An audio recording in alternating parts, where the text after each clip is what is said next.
Hello.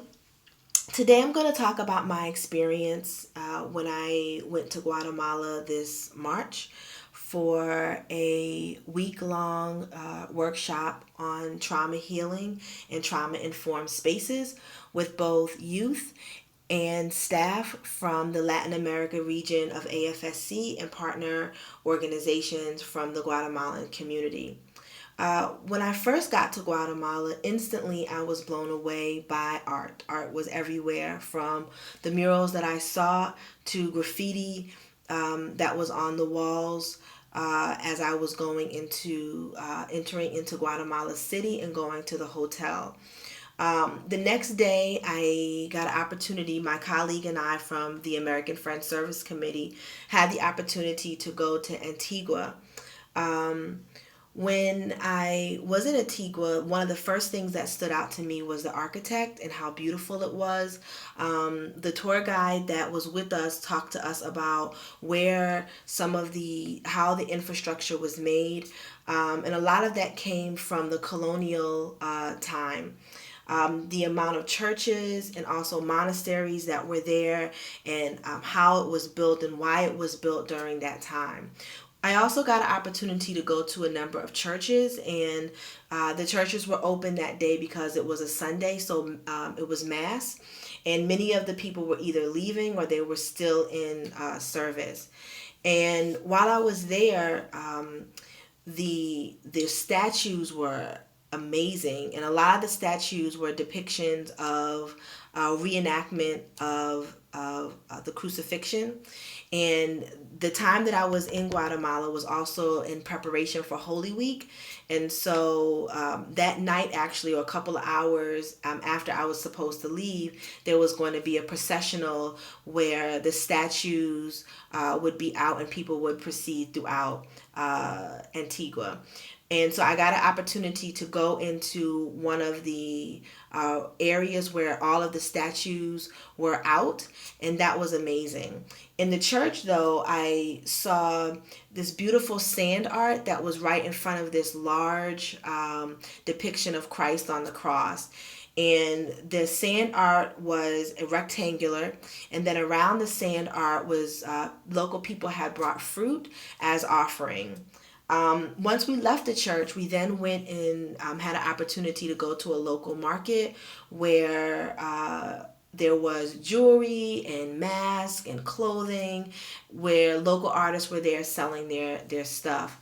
What was interesting about that I learned was that to actually be able to go into the market and sell your stuff was very expensive, and the price had started to rise. So unfortunately, a lot of the local people could not afford to be in that space. So there was a large amount of people selling their art and jewelry outside in order to really be able to make the money that they needed to make. What I saw when I was in Guatemala as it pertains to resiliency and the art making was that a lot of the art that I saw really ties to the history and the culture of Guatemala. Some of it was colonial time, and then a lot of it was pre-colonial time with Maya culture and traditions. And the amount of energy and pride that a lot of the women, especially of what I saw, had of being able to display not only post colonial time, but also pre colonial time, and connecting to their Mayan ancestry. 70% of the work in Guatemala is through an informal economy. And so I definitely got a chance to witness that in the local markets, and people selling food and selling their art and music out on the streets. When I was there, nearer to the end of my trip, I took part in the centennial celebration that was happening with the American Friends Service Committee with their Latin Caribbean region that was being held in Guatemala. And so a part of the celebration was that there were going to be two performances. The first performance was by a partner organization called Jovi, that is a youth-based organization that looks at play and dance and song to bring about peace in the community. And so they had stilts, they had music, and the young people there started off the festivities with the young people dancing and bringing in the audience to dance and join in the festives with them. Next, there was another organization that the Guatemala team at the American Friends Service Committee partners with.